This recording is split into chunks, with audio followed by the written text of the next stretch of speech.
Social മീഡിയയിൽ വൈറലായിട്ടുള്ള പാലാരിവട്ടം പുട്ടിൻ്റെ recipe ആയിട്ടാണ്. ആദ്യമായിട്ട് പുട്ടിന് ഈ പേര് നൽകുന്നത് കണ്ണൂരിലുള്ള ഒരു റെസ്റ്റോറൻറ്റിലാണ്. അപ്പോൾ കൊടുക്കാനായിട്ടുള്ള കാരണം അവർ പറയുന്നത് പെട്ടെന്ന് തന്നെ പൊട്ടിപ്പോകും, നല്ല സോഫ്റ്റ് ആയിട്ടുള്ള പുട്ടായതുകൊണ്ടാണ്.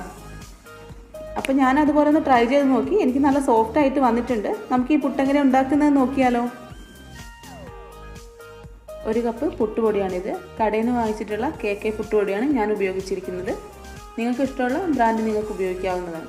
1/2 കപ്പ് തേങ്ങാപ്പാൽ, 1/4 കപ്പ് ക്യാരറ്റ് ഗ്രേറ്റ് ചെയ്തത്, 1/4 കപ്പ് ബീട്രൂട്ട് ഗ്രേറ്റ് ചെയ്തത്, 1/2 ടീസ്പൂൺ പഞ്ചസാര, 1/2 ടീസ്പൂൺ ഉപ്പ്, 1/4 കപ്പ് തേങ്ങ.